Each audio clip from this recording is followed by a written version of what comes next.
आसमान में काले बादल धीरे धीरे बारिश होने की संभावना को स्पष्ट कर रही है। मुझे जल्दी जल्दी उत्तर प्रदेश के मुरादाबाद पहुंचना था। रिक्शा चलाते चलाते मैंने एक बार आसमान की ओर देखा। मैंने देखा कि काले रंग के बादल आसमान में चारों ओर अपना घेरा बना लिया है। चारों ओर की हवा जैसे थम गई हो। मुझे समझ में आ गया कि तूफान आने वाला है, लेकिन मुरादाबाद पहुंचना अभी भी बहुत दूर था। मैं रिक्शा जोर दे के चला रहा था, फिर भी मैं ज्यादा दूर तक नहीं जा सका। अचानक जोर का तूफान आ गया, साथ ही लगातार तेज बिजली कड़कने लगी और थोड़ी देर में जोर की बारिश शुरू हो गई।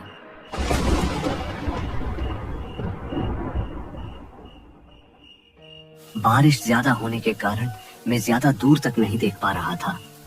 रास्ता बारिश की परत में चिप गया था। इस तूफानी बारिश में आगे बढ़ना मुझे खतरे से खाली नहीं था। इसीलिए मैंने रिक्शा को एक घने पेड़ के नीचे रुकाकर खुद भी बारिश बंद होने के इंतजार में बैठ गया। लेकिन फिर भी मैं बारिश की मार से बच नहीं सका। हे भगवान, इस तूफान को रोको और मेरी रक्षा करो।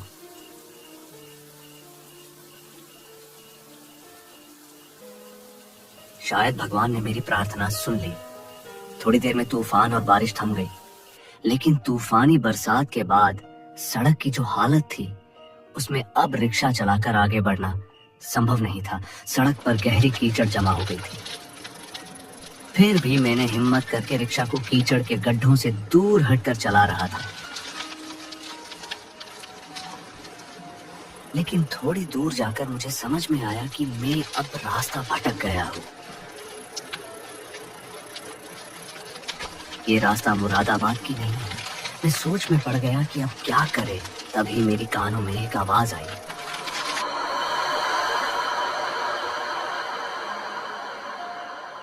क्या आप रास्ता भटक गए हैं? मैंने देखा कि दूर अंधेरे में एक आदमी खड़ा है। कौन हो तुम? मैं इस गांव का आदमी हूँ। मेरा नाम रघु है। आप तो इस गांव के नहीं लगते।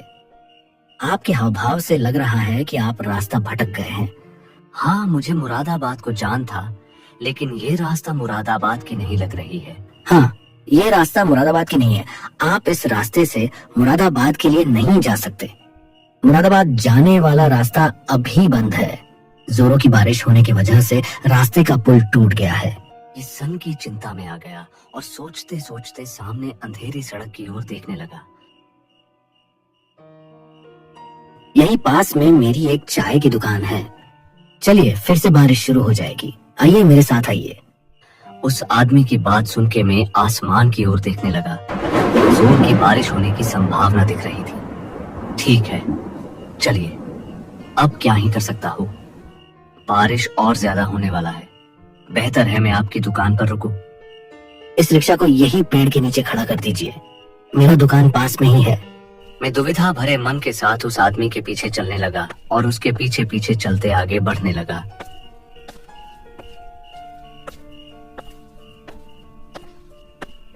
जब मैं चल रहा था तो मुझे महसूस होने लगी थी कि आसपास कुछ जले हुए चीज की गंध आने लगी थी। क्या सोच रहे हो? जल्दी जल्दी चलो, फिर बारिश में हम दोनों फंस सकते हैं। जी आप चलिए, मैं आपके पीछे ही हूँ।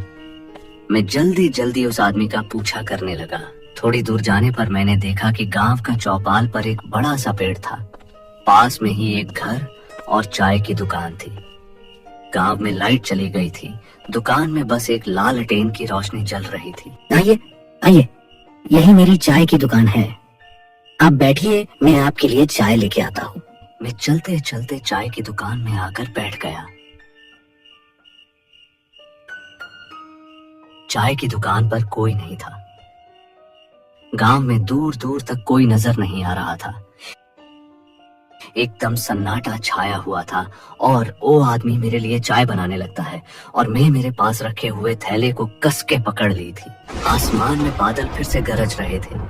हल्की बारिश शुरू हो गई थी।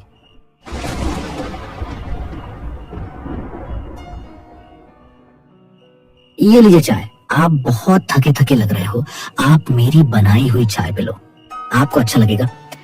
जी आपका धन्यवाद। इस गांव शायद लोग बहुत कम रहते हैं। देखिए, चाय पीने कोई आया नहीं है। पहले यही थोड़ी दूर पर एक हॉस्पिटल था, तब लोग आया करते थे। अब जैसे कोई कोई आता है। आप ज्यादा मत सोचिए। मेरे मन में उस आदमी की बातें खटकने लगी थी। मैंने भी देखा कि बारिश अब शुरू हो गई थी।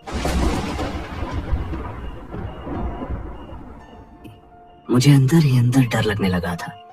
बैग में रखे हुए इतने सारे पैसे और अनजान जगह पर अनजान आदमी में इस तरह किसी पे यकीन नहीं कर सकता था। आज का मौसम बहुत खराब रहने वाला है। शायद आज की रात आपको यहीं पर बिताना पड़े।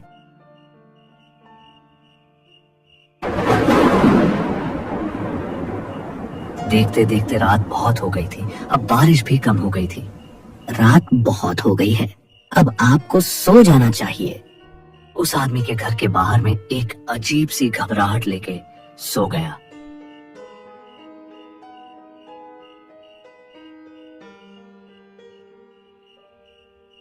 रात गहरी और सुनसान हो गई थी। बस कीड़ों की कीट कीट की आवाज कानों में सुनाई दे रही थी। हे भगवान, आज मेरी रक्षा आप ही को करना पड़ेगा। राम राम, आज की रात ठीक से कटे। थकान की वजह से मैं जल्दी गहरी नींद में चल गया।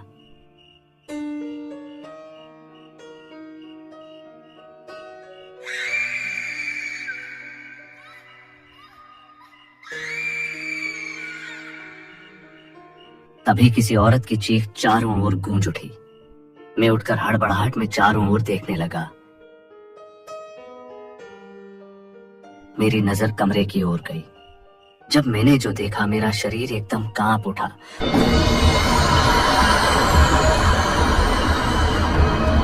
कोई औरत गले में रस्सी डाले झूल रहा था। मैं वो मंजर देख के वही दंग रह गया।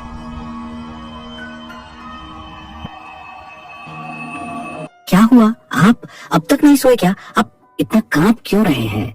शायद आपने बुरा सपना देख लिया क्या? उस घर की ओर क्यों देख रही है? तभी मैंने देखा कि मेरे सामने वाले आंगन में वही आदमी खटिया पे बैठा हुआ है। मैंने फिर से उस घर की ओर देखा। थोड़ी देर पहले कोई औरत रस्सी डाले झूल रही थी। अब वहां पर कुछ नहीं था।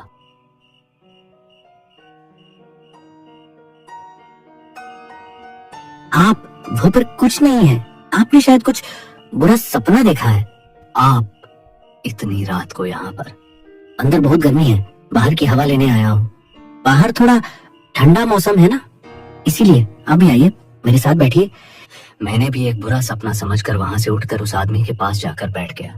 कितनी गर्मी है ना, अब इस गर्मी में नींद तो आएगी भी नहीं। वैसे भी आपके बुरे सपने देखने से अच्छा है मैं आपको एक कहानी सुनाता हूँ।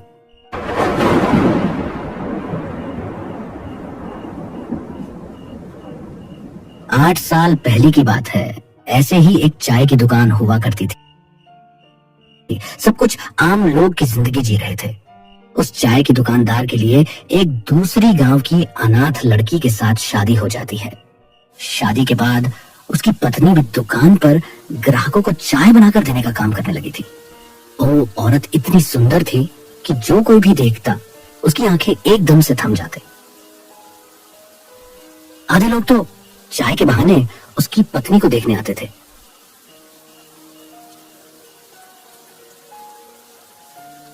देखते ही देखते लोगों का आना जान बहुत बढ़ गया था। उस आदमी की दुकान पर हर जोर एक आदमी चाय पीने आता था। एक कप चाय पी के देर तक दुकान पर ही बैठा रहता था। उस आदमी की नजर उसकी बीवी पर है, ये बात उस दुकान वाले को अंदाजा हो गया था। लेकिन अपनी ही बीवी के बारे में ऐसा सोचना गलत है, बोलकर मैं नजरअंदाज कर देता था। एक दिन शाम को मुझे बाजू गांव जाना पड़ गया था। मैं चलते हूँ, तुम अपना ध्यान रखना। आज मुझे आते आते बहुत देर हो जाएगी। बहुत देर हो गई तो मैं बाजू गांव में अपने दोस्त के यहाँ ही रुक जाऊंगा। देर हो गया तो तुम खाना खाकर दरवाजा अंदर से अच्छे से बंद करके सो जाना। अच्छा, अब मैं निकलता हूँ। अच्छा ठीक है, अच्छे से जाना। आप अपना ध्यान रखिएगा। आते आते मेरे लिए कुछ लेके आना। आदमी बाजू गांव के लिए निकल गया।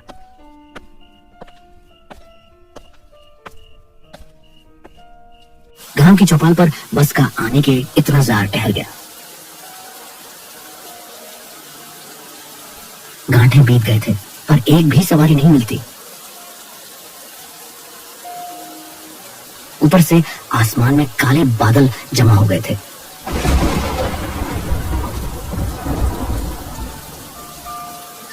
गड़गड़ाहट शुरू हो गई थी, मानो जोर की बारिश आज गिरने वाली है। रात के करीब 11 बज रहे थे। ऐसे में वो आदमी वापस घर जाने का सोचकर घर की ओर जाने लगता है।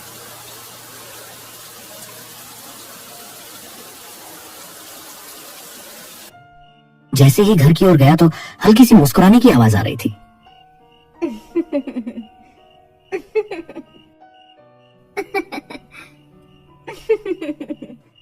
वो आदमी दरवाजे से न जाकर खिड़की की ओर झांक के देखा।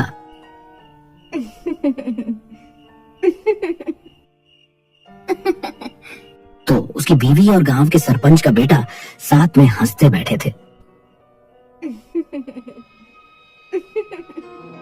इतनी देर रात को अनजान आदमी के साथ एक कमरे में अपनी पत्नी को किसी और के साथ देखकर उस आदमी का गुस्सा और दर्द अब उसके काबू में नहीं था। कौन है बाहर? कौन है?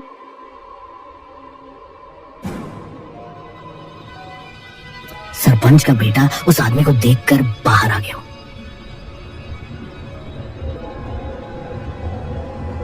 उस आदमी को देखकर हड़बड़ा गया। आप इस वक्त? आप तो बोले थे कि कल आने वाले हैं, फिर इस वक्त कैसे? वो बात कर ही रही थी, उस आदमी ने गद्दारी करने की वजह से तेज धार कुल्हाड़ी से अपनी पत्नी पे वार कर दिया।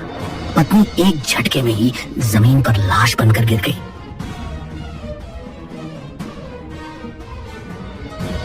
सरपंच का बेटा इस मंजर को देखकर कांपने लगा और माफी मांगने की कोशिश करने लगा। तुरंत ही भागने का प्रयास किया, पर उस आदमी ने उसको घसीटते हुए लेके जाने लगा।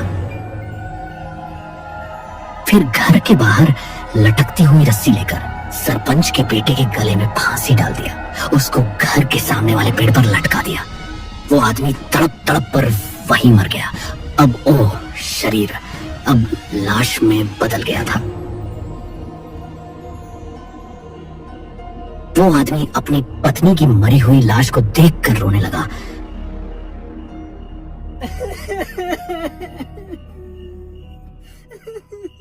तो तुमने मेरे साथ ऐसा क्यों किया? बेवफाई करने के लिए मैं ही मिला था क्या? अब मैं कैसे रही तुम्हारे बिना?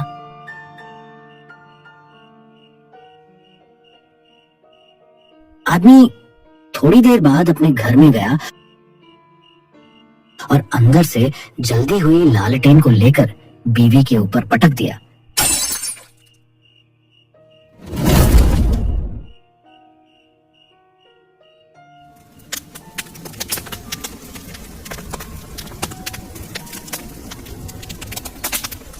तेज तूफानी हवा से आग पूरे घर में फैल गई।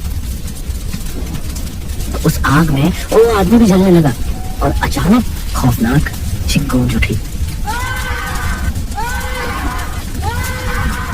जाइए, अब थोड़ी देर में सुबह होने वाली है और हमें भी तो जाना होगा।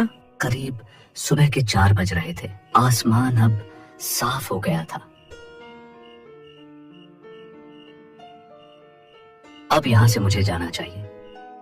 बिना कुछ बोले मैं वहां से निकल गया।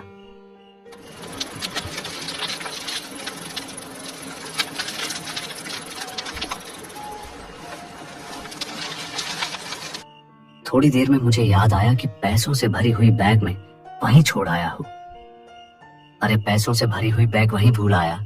जल्दी जाकर मुझे पैसों की बैग लेना होगा। तो मैं फिर से चाय वाले के घर की ओर जाने लगा।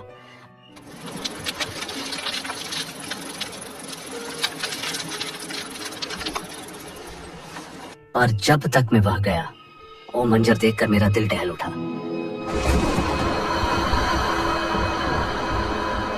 वो घर टूटा हुआ था, मानो आग के लपेट में राख हवा हो।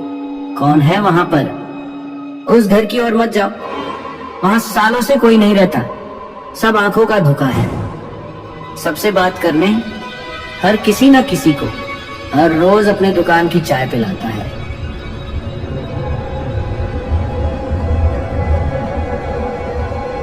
इसका मतलब वो कहानी इसी आदमी की है। तुम शायद ये ढूंढने आए हो। मुझे फिर से उसी आदमी की आवाज आई।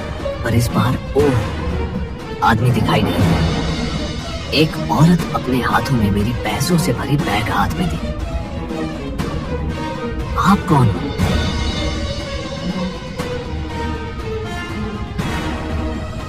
आ गए। मैं चाय वाले की पत्नी हूँ।